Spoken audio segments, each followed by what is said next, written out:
நண்பர்களே, நம்ம இந்த பதிவில் பார்க்க போகிற விஷயம் தாஜ்மஹாலை பற்றினது. இந்த தாஜ்மஹால் விலாகில் நம்ம யூஸ்வலான விஷயங்களை பேச போகிறதில்ல. நம்மளில் பெரும்பாலும் அறியப்படாத விஷயங்களை மட்டும் நம்ம இந்த விலாகில் எக்ஸ்பிளைன் பண்ணுவோம். தாஜ்மஹாலுடைய என்ட்ரன்ஸுக்கு வந்துட்டோம் அப்படின்னாக்கா இங்கே ஏகப்பட்ட கடைகள் இருக்குது, ரெஸ்டாரண்ட்ஸ் இருக்குது, ஆர்டிஃபேக்ட்ஸ் அண்ட் கிஃப்ட் ஷாப்ஸ் இங்கே நிறைய இருக்குது. ஃபைனலாக நம்ம தாஜ்மஹாலுடைய ஈஸ்டர்ன் கேட்டு பக்கம் வந்தோம். நம்ம தங்கியிருக்க இடமும் இந்த ஈஸ்டர்ன் கேட்டும் கொஞ்சம் பக்கம் அதனால் ஈஸ்டர்ன் கேட்டு பக்கம் நம்ம தாஜ்மஹாலுக்குள்ளே நுழையிறோம். இந்த தாஜ்மஹாலை பற்றி ஒரு சில புள்ளியியல் தரவுகள் என்ன சொல்லுது அப்படின்னாக்க, வருஷத்துக்கு கிட்டத்தட்ட 20 லட்சத்துலேருந்து 40 லட்சம் மக்கள் இந்த இடத்த பார்த்து ரசிச்சுட்டு போகிறாங்க. அதே மாதிரி ஆண்டுக்கு 2 லட்சம் வெளிநாட்டு பயணிகளும் இந்த இடத்த விசிட் பண்ணுறாங்க. அப்போ இந்த இடம் எவ்வளோ ரெவன்யூ பார்த்துக்கிட்டு இருக்கு வருஷத்துக்கு அப்படிங்கிறத புரிஞ்சுக்கோங்க. இந்த இடத்துடைய பரப்பளவு எவ்வளோ பெருசு அப்படிங்கிறத நான் கணக்காக சொல்லலை, பட் பார்க்குற உங்களுக்கே தெரியும். இவ்வளோ பெரிய நுழைவாயில்களை கடந்து நம்ம தாஜ்மஹாலை சென்று அடைகிறதுக்கு முன்னாடி ஏகப்பட்ட ஆர்கிடெக்சரை நம்ம இங்கே பார்க்கலாம். டெல்லி, ஆக்ரா இந்த 2 இடங்கள்லையுமே எனக்கு ரொம்ப பிடிச்ச விஷயங்கள், இங்கே எல்லா மானுமெண்ட்ஸ்லையுமே இவங்க பெரிய பெரிய கார்டன் மெயின்டைன் பண்ணுறாங்க. பார்க்குறதுக்கு க்ரீனரியாக ரொம்ப கண்ணுக்கு குளிர்ச்சியாகவே இருக்குது.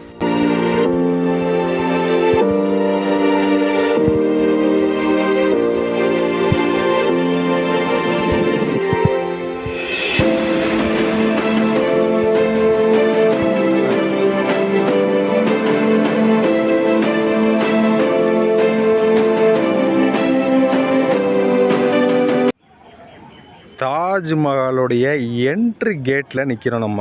ஸோ இதை கடந்து உள்ளே போனால் தாஜ்மஹால்.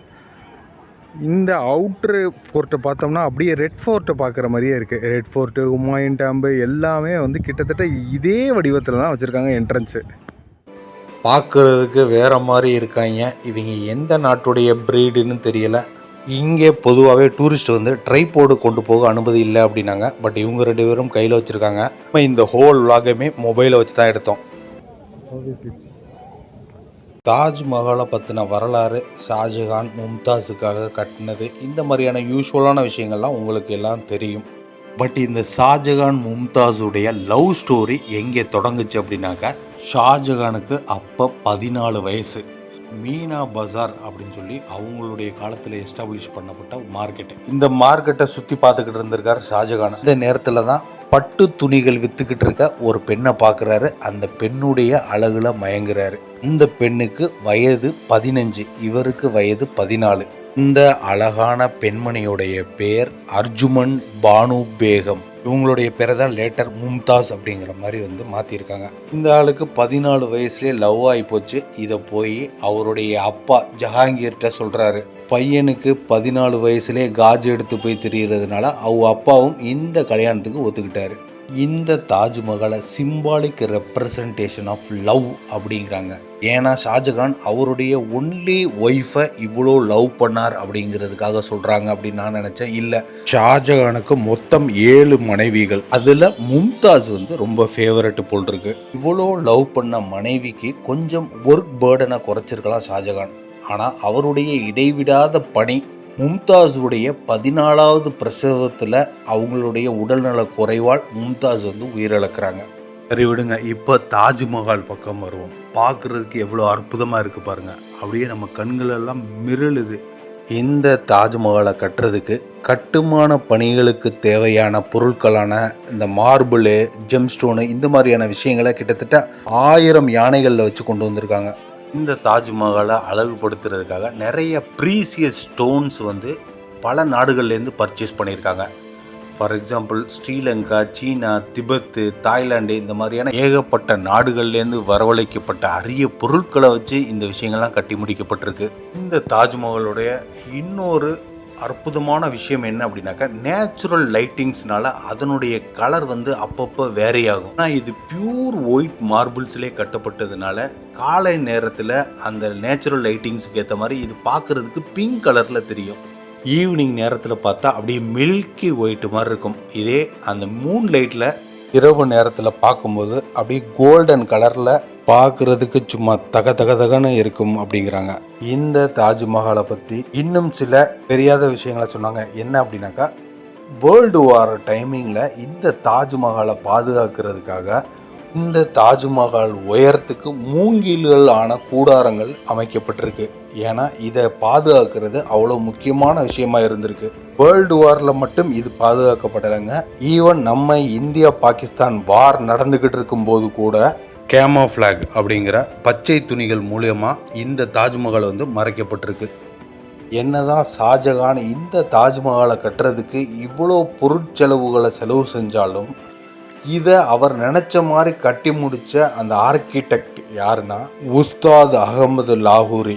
அவங்க ரெட் ஃபோர்ட்டை கட்டின அதே கட்டிட வடிவமைப்பாளர் தான் இந்த தாஜ்மஹாலுடைய கட்டிட வடிவமைப்புக்குமே காரணமாக இருந்தவர். இந்த தாஜ்மஹாலில் அமைக்கப்பட்டிருக்க அந்த மினரேட்ஸை பார்த்தீங்கன்னா, அதாவது அந்த கோபுரங்களை பார்த்தீங்க அப்படின்னாக்கா அது வெளிப்புறமாக சாய்ஞ்ச மாதிரி இருக்கும். இது எதனால இப்படி வடிவமைக்கப்பட்டிருக்கு அப்படின்னாக்கா, டூரிங் எர்த்குவேக் டயத்தில் கூட இந்த தாஜ்மஹால் கொஞ்சம் கூட சேதம் அடையாத அளவுக்கு இதை வடிவமைப்பு பண்ணியிருக்காங்க. இந்த தாஜ்மஹால் வந்து 1653 கட்டு முடிக்கப்பட்ட போது இதனுடைய எஸ்டிமேஷன் காஸ்ட்டு நம்ம இந்திய மதிப்புக்கு நம்ம இந்திய ரூபாய்களில் கிட்டத்தட்ட 32 மில்லியன் ஆயிருக்கு. அப்போ இன்னைய ரேஞ்சுக்கு இந்த தாஜ்மஹாலுடைய நிகர மதிப்பு அப்ராக்ஸ் 89,000 கோடி அப்படிங்கிற மாதிரி வந்து கால்குலேட் பண்ணி சொல்கிறாங்க. சப்போஸ் இது கவர்மெண்ட் ப்ராப்பர்ட்டி இல்லாமல் ப்ரைவேட் ப்ராப்பர்ட்டியாக இருந்தால் கூட இந்த மதிப்பை கொடுத்து வாங்குறதுக்கு நம்ம நாட்டிலேயே மிகப்பெரிய செல்வந்தர்கள்லாம் இருக்காங்க.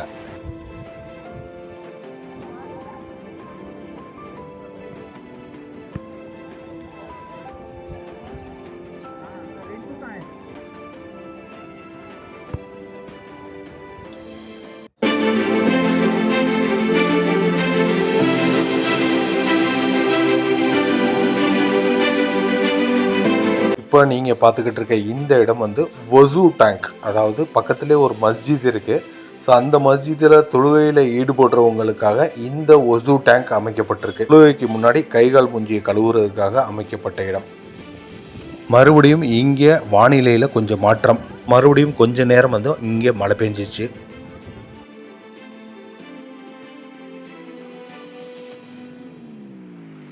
எல்லா மக்களும் இங்கே மலையை ரசிச்சுக்கிட்டே தாஜ்மஹாலை நின்று பார்த்துக்கிட்டு இருந்தாங்க.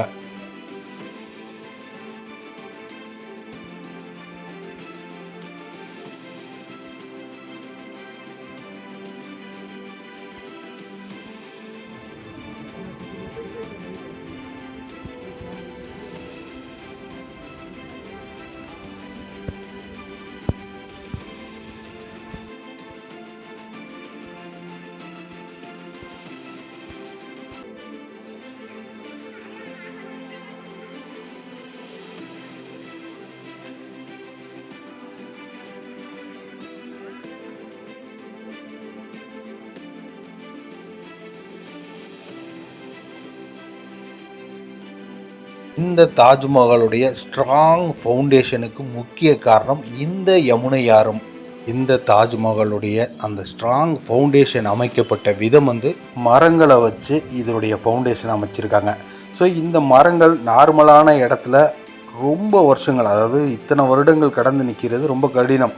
ஆனால் இந்த ரிவர் யமுனை இங்கே பக்கத்தில் இருக்கிறதுனால இதனுடைய பேஸ்மெண்ட்டில் இருக்கிற அந்த மரங்களை வந்து எப்போதுமே ஈரத்தன்மையாக வச்சுருக்கும். இப்படி ஈரத்தன்மையாக இருக்கிற மரங்கள் எப்பொழுதுமே ரொம்ப வலுவாக இருக்கும். இதனால தான் தாஜ்மஹாலுடைய இந்த ஆர்கிடெக்சர் காலம் கடந்தும் இன்னும் அப்படியே இருக்குது.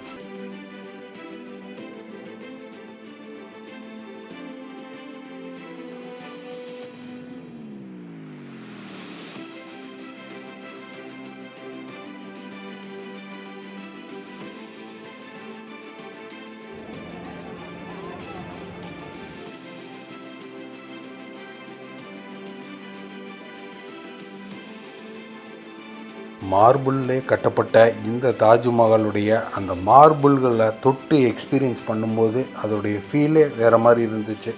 ஸோ ரொம்பவே வந்து ஸ்ட்ராங்காக இப்படி ஒரு கட்டமைப்பை 16வது நூற்றாண்டிலே கொடுத்துருக்காங்க அப்படிங்கிறத பார்த்து ரொம்ப பிரமிப்பாக இருந்துச்சு.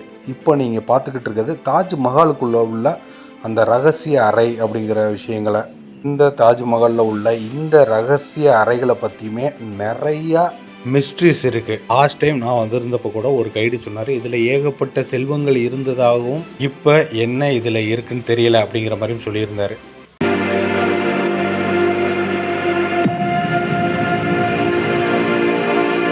ஃபைனலாக நம்ம தாஜ்மஹாலுடைய மேல் பகுதிக்கு, அதாவது இதனுடைய உள்பகுதிக்கு சென்றோம். இந்த இடத்துல தான் மும்தாஸ் மற்றும் ஷாஜகானுடைய கல்லறைகள் இருக்குது.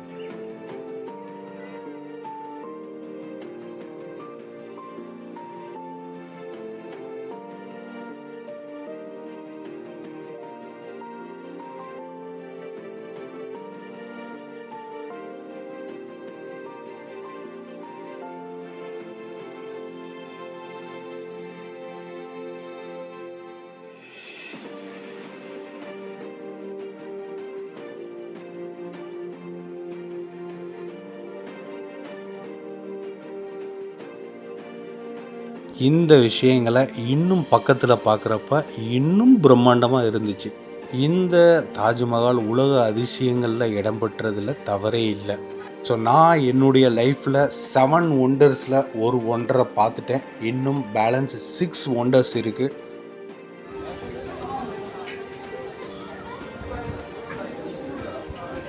நம்ம உள்ளே இருக்கிற அந்த கல்லறைகளை வீடியோ எடுக்கிறதுக்கு அனுமதி இல்லை, நமக்கு இல்லை, யாருக்குமே அனுமதி இல்லை.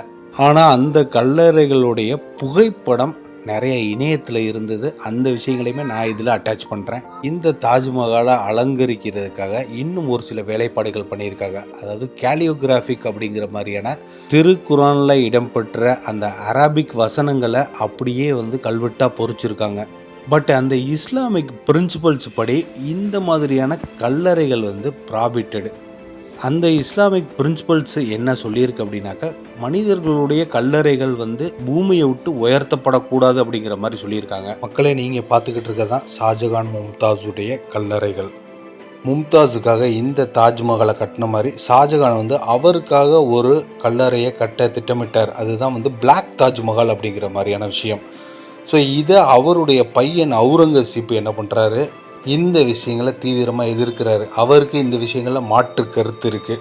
இவ்வளோ பொருட்செல்வம் மறுபடியும் ஒரு பிளாக் தாஜ்மஹாலை கட்டுறதுக்கு அவருடைய தந்தையை இதே தாஜ்மஹாலில் அடக்கம் பண்ணிட்டு இதற்கு உண்டான செலவுகளை அவர் மக்களுக்காக உபயோகிக்கிறார். மக்களே, இந்த பதிவு உங்களை கவர்ந்திருக்கும்னு நான் நம்புகிறேன். மீண்டும் ஒரு நல்ல விலாகில் உங்களை சந்திக்கிறேன். Until bye from fatherland vlogs.